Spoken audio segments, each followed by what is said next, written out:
പാലവാടർ അവിടെ എത്തുമ്പോൾ പെട്ടെന്ന് മുന്നിൽ സ്ഫോടനം ഉണ്ടായിട്ട് ഞങ്ങളതിൽ കുഴിയിൽ കണ്ടിറങ്ങി. ഒന്നും സംഭവിച്ചിട്ടില്ല. പക്ഷെ എന്തൊക്കെ സംഭവിച്ചു, പുക ആകെക്കൂടി. ഇത് ഞങ്ങൾ ഇതിന്ന് പുറത്തിറങ്ങാന്ന് കണ്ടപ്പോൾ ഈ പുകയിൽ വരെ ഞങ്ങളിട്ട് വളഞ്ഞിട്ട് തല്ലി.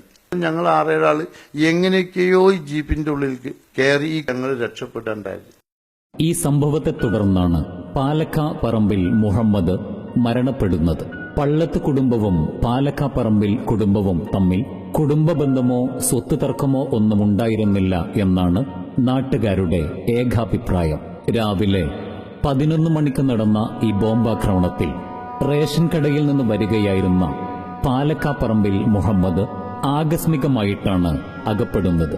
പുകമൂടിയ ആ അന്തരീക്ഷത്തിൽ അദ്ദേഹത്തിന് എങ്ങനെ, ആരുടെ കരങ്ങളിലൂടെയാണ് പരിക്കുപറ്റിയത് എന്ന് അവ്യക്തം. അപ്പൊ ഈ സ്ഫോടനം ഉണ്ടായത്, ആ സ്ഫോടനം എങ്ങനെയുണ്ടായത്, ആരാ വെച്ചത്? ആചാര്യ മക്കള് യാത്ര ചെയ്യണ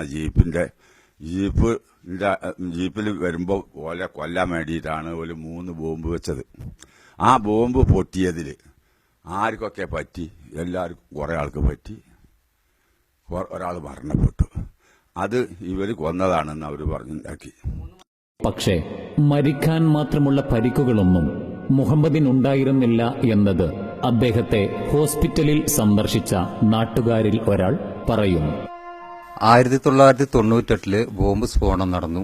അതിൽ പരിക്കേറ്റ മുഹമ്മദ് ഖാനെ പെരിന്തൽമണ്ണ മൗലാന ഹോസ്പിറ്റലിൽ 2ാമത്തെ ദിവസം പോയി സന്ദർശിച്ച ആളാണ് ഞാൻ. അങ്ങനെ 3ാമത്തെ ദിവസം മുഹമ്മദ് ഖാൻ മരിച്ചു. ചികിത്സ കിട്ടാതെയാണ് മരിച്ചതെന്നുള്ളത് നാട്ടിൽ ഒന്നാകെ പാട്ടായിരുന്നു. കാരണം മുഹമ്മദ് ഖാൻ മരിച്ചാലുള്ളൂ ബോംബ് സ്ഫോടനത്തിന് കേസ് ഒതുക്കി തീർക്കാൻ പറ്റുള്ളൂ എന്ന് കണക്കാക്കി ബോംബ് സ്ഫോടനക്കാരാണ് ഈ മുഹമ്മദ് ഖാനെ കൊന്നതെന്നും മുഹമ്മദ് ഖാക്ക് ചികിത്സ കൊടുക്കാതെയാണ് മുഹമ്മദ് ഖാൻ 3ാമത്തെ ദിവസം മരിച്ചതെന്നും എല്ലാ ജനങ്ങൾക്കും അറിയാം.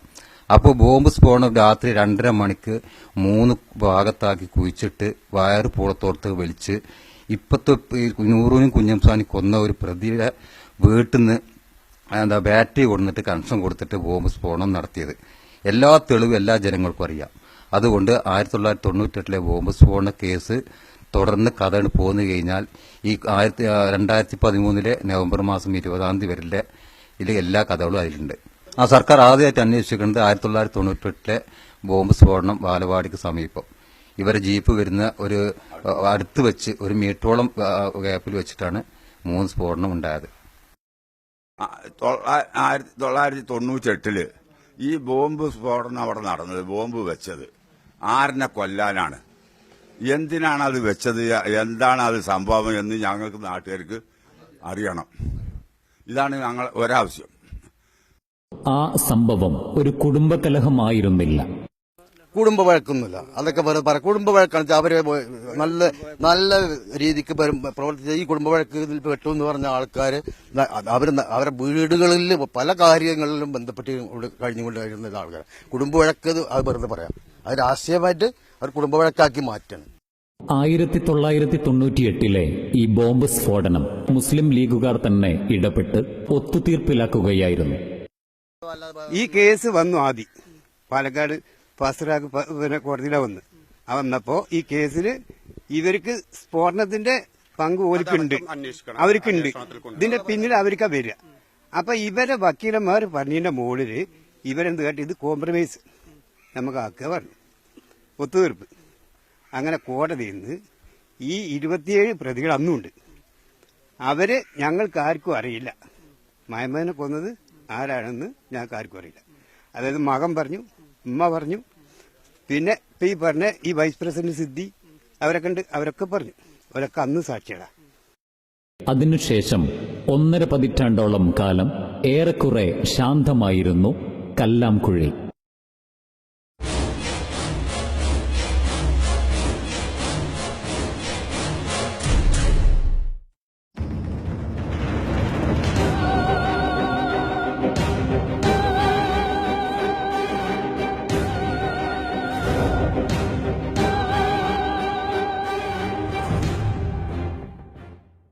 രണ്ട് കാരണങ്ങളാണ് പ്രധാനമായും പെട്ടെന്നുള്ള ഈ കൊലപാതകത്തിലേക്ക് പ്രദേശത്തെ മുസ്ലിം ലീഗിനെയും സമസ്ത ഇ കെ വിഭാഗത്തെയും പ്രേരിപ്പിച്ചതെന്നാണ് അനുഭവസ്ഥർ വിവരിക്കുന്നത്. ഇവരെ കൊല്ലാനുള്ള ഒരു കാരണം പറയുകയാണെങ്കിൽ അംസ AP വിഭാഗത്തിന്റെ ഒരു ജില്ലാ നേതാവാണ്. പിന്നെ അവിടെ മുസ്ലിം ലീഗിന്റെ ഒരു ഗ്രാമമാക്കി നിൽക്കണം. പിന്നെ മുസ്ലിം ലീഗിന്റെ ഒരു തണൽ പിരിവ് ആ പള്ളിയിൽ കൊണ്ടുവന്നപ്പോൾ അംസ പറഞ്ഞു, പള്ളിയുടെ പിരിവ് അല്ലാണ്ട് രാഷ്ട്രീയ പാർട്ടിക്കാരുടെ പിരിവിനോ പാത്രം വെച്ചതിനും പറ്റില്ല എന്ന് പറഞ്ഞു. അതിന്റെ പേരിലാണ് അംസയ്ക്കെതിരായിട്ട് ഇവര് നീങ്ങി. പിന്നെ അവര് ഇവിടെ പ്രധാനപ്പെട്ട ഈ ഭാഗത്തേക്ക് പ്രധാനപ്പെട്ട വ്യക്തികളായിരുന്നു. എല്ലാ കാര്യങ്ങളും എല്ലാ ജാതി മത വ്യത്യാസമില്ലാതെ എല്ലാ ആൾക്കാർക്കും വേണ്ടപ്പെട്ട ആൾക്കാരായിരുന്നു. അത് കണ്ടപ്പോൾ ഇവിടെ കുറച്ച് അയലളകിട്ട് കുറച്ച് ലീഗുകാരുണ്ട്. അവരുടെ പ്രവർത്തനം അവരായിരിക്കും മുമ്പിൽ നിൽക്കുക, അവർക്ക് വളരെ മോശമായിരിക്കും പ്രവർത്തനം. അപ്പോൾ അവരെ വകവരുത്തി. ഇനിയിപ്പോൾ ആരെങ്കിലും ഒരു പാവപ്പെട്ടവൻ കുടുങ്ങിയാൽ ഈ രണ്ട് വ്യക്തികളാണ് മറ്റുള്ളവരെ സഹായിക്കൽ. ഞങ്ങൾ ഒരു പോലീസ് സ്റ്റേഷനിലേക്ക് പോകേണ്ട ആവശ്യം ഞങ്ങൾക്ക് വന്നിട്ടില്ല. എന്തെങ്കിലും ഒരു പ്രശ്നങ്ങൾ മഹലിലോ അല്ലെങ്കിൽ നാട്ടിലോ വരികയാണെങ്കിൽ കുഞ്ഞുംസ് അല്ലെങ്കിൽ നൂറുദ്ദീൻ എന്ന് പറഞ്ഞാൽ അവർ വന്ന് ജനങ്ങളെ സഹായിക്കുന്ന ഒരു ഇതാണ്. അത്രക്കും ഏതൊരു ഹിന്ദു ആയാലും ശരി, മുസ്ലിം ആയാലും ക്രിസ്ത്യാനി